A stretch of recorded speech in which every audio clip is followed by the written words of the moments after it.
திருட்டு. சாய்பாபா காலனி சென்று பேங்கில் பணம் எடுத்து திரும்புகையில் பஸ்ஸில் வந்தான் வசந்த். எடுத்த பணத்தை பேண்ட் பாக்கெட்டில் போட்டு வலது கையால் அடிக்கடி தொட்டு பார்த்து கொண்டுதான் வந்தான்.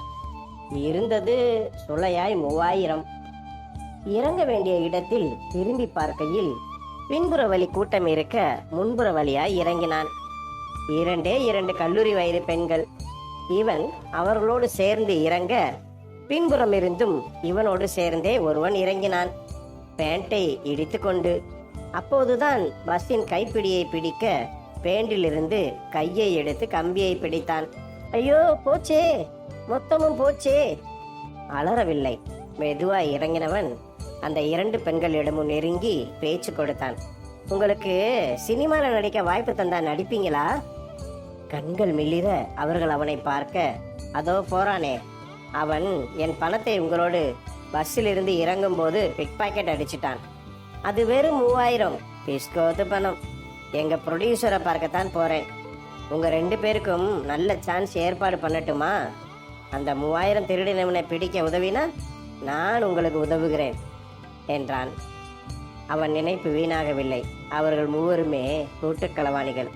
அவர்களில் ஒரு பெண் அவனுக்கு போன் பண்ணி அவனை வரச் சொல்லி 3000 வாங்கி தந்தாள்.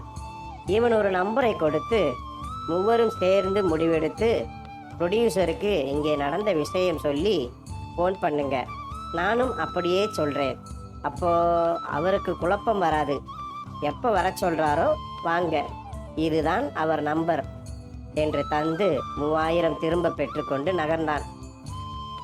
மனதுக்குள் நினைத்து கொண்டான், நிச்சயமாய் போன் பண்ணுவார்கள். சினிமா சேனா சும்மாவா? அந்த போன் நம்பர் ஒரு எஸ்ஐயோட நம்பர். ஒரு கம்ப்ளைண்ட் விஷயமா விசாரிக்கையில் அவர் கொடுத்தது. அவருக்கு போன் பண்ணி விஷயம் சொல்லுவார்கள், மற்றதை அவர் பார்த்து கொள்வார்.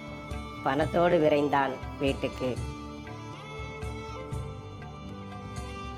நண்பர்களே, தொடர்ந்து இந்த கதையை குறித்த உங்கள் கமெண்ட்டுகளை கீழே பதிவிடுங்கள்.